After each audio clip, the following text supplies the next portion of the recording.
You're going to have to give me some painkillers, Doc, or some sleeping tablets or something, because I can't get a decent night's sleep at all. I can't get comfortable in the bed.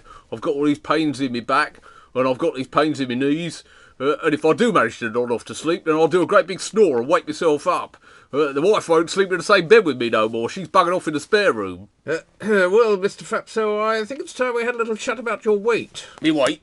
What's me weight got to do with it? The thing is, Mr. Fapso, that all of these problems can be caused by carrying excess weight. There's nothing wrong with me weight, Doc. I've been the same weight for 20 years, I have. Are you sure about that, Mr. Fapso?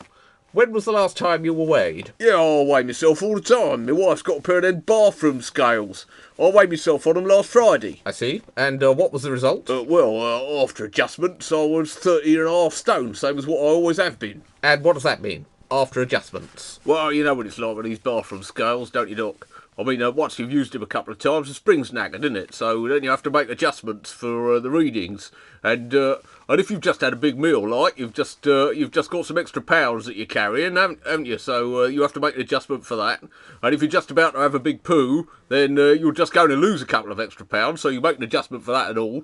And these bathroom scales are so unreliable. You get different readings depending on how you stand on them, don't you? So I normally find I'll get the best reading if I just put my toes on them, like, and rest my heels on the bathroom floor.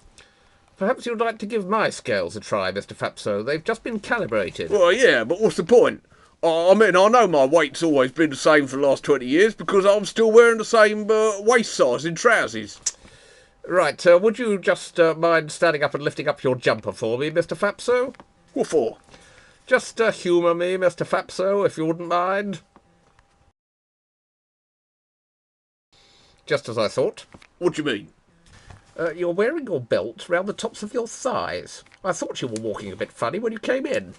That's because of my bad back and my bad knees, ain't it? That's why I walk like that, like I've been telling you. All right, just step onto the scales, Mr. Fapso, if you wouldn't mind. Properly, Mr. Fapso, if you wouldn't mind. Feet all the way on. That's it. Now, what does that say? Well, it's all in bloody kilograms, ain't it? I don't understand them kilograms. It's in stones and pounds underneath. Yeah, well, I ain't got my right glasses on. It says 20 stone and 5 pounds, Mr. Fapso. What? Well, bloody thing's broken, ain't it? There must be something about it with it. You can't trust any of these scales. They're all unreliable. Anyway, this is a very heavy jumper. I've got on here. It's a chunky knit, it is. And I've got loads of bloody loose change in my pockets. 7 stones worth of loose change. No wonder you get bad backs and pains in your knees. Yeah, well. Now, I want you to keep a food diary for me, Mr. Fapso, and I want you to come back and see me in about 2 weeks.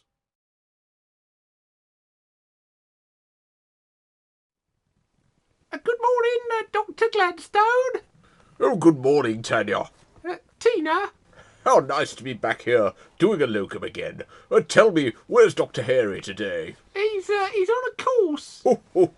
Courses. What a lot of rubbish. I never went on courses in my day. Do you know, it doesn't seem 5 minutes ago since I was working here, and Dr. Harry was just a trainee.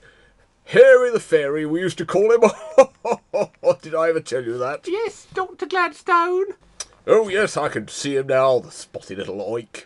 Do you know, I used to send him out on all my visits, and then I used to eat his sandwiches, and when he came back, I used to debag him.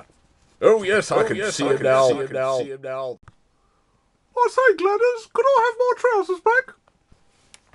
That was real learning, that was. Learning from experience. Mr. Fapso's here, Dr. Gladstone. He's your first patient. Any chance of a cup of tea and a slice of cake before we begin, my dear? Get the day off to a good start. Yes, Dr. Gladstone. Come in, come in. Sit down, sit down. How nice to see you again. Trevor, isn't it? Yeah, that's right. Fancy you remembering. Oh, yes. Proper little tearaway you were, weren't you? Always in trouble with the law. I remember it just as if it was yesterday. All right, Doc. Got any drugs, have you? 5 to 10 in Lewis last time, wasn't it? No, you're getting me muddled up with my brother Ron. Sander he is now. Oh, yes, of course. Post office job down in Hastings, if I remember rightly. No, that weren't me. What can I do for you today, Ron? I've come back about my weight, haven't I? Your weight? Well, Dr. Harry seemed to think I was a bit, chubby, podgy, fat, in fact, bloody fat. Oh, I think that's a bit harsh. Burly, I would have said. I should think you're about the same size as me, aren't you? Well, he weighed me, and he said I was 20 stone. 20 stone? Good Lord. I think there must be something wrong with his scales. Here, let me have a try. What's it say? I don't know. I can't see because of my tummy. But they certainly made a funny noise when I got onto them. I wouldn't take any notice of them if I were you. I'm sure they must be broken. But the thing is, Doc, I think he might have a point. I mean, I think it might not do me any harm to, eat a bit less and take a bit more bloody exercise. See, I've been keeping this food diary. Well, all right. Let's talk about that then. For example, what sort of thing did you have for lunch yesterday? I had a pub lunch, didn't I? I mean, the wife always makes me sandwiches, but I've eaten them by 11 o'clock, so I normally go to the pub. A pub lunch sounds lovely. What sort of thing? Pie and chips. Lovely.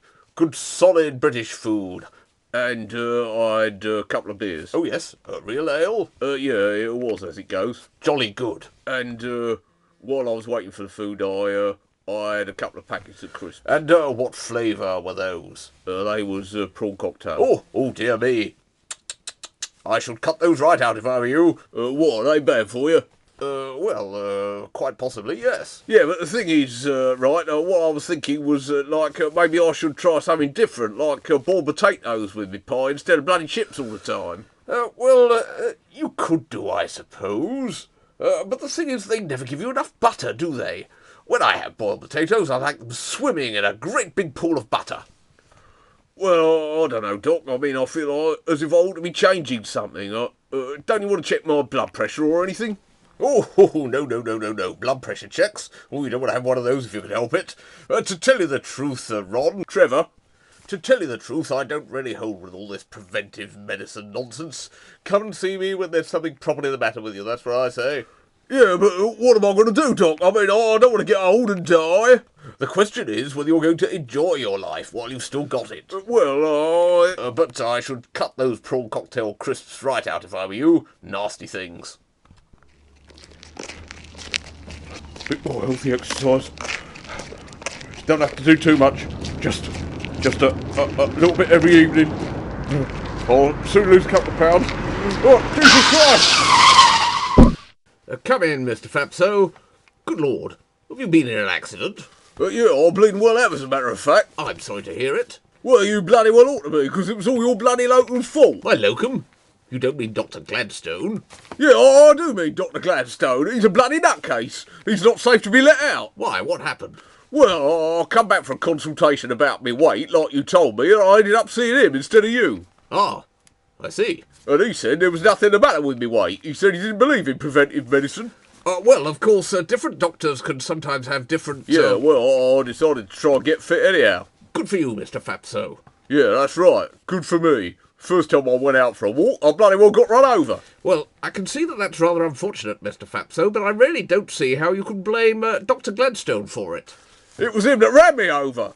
He was just coming away from the chip shop, and he was eating chips off the passenger seat, so he weren't looking where he was going. Oh, I see.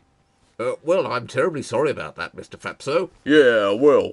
To tell you the truth, Dr. Gladstone has always been a bit of a problem in some respects.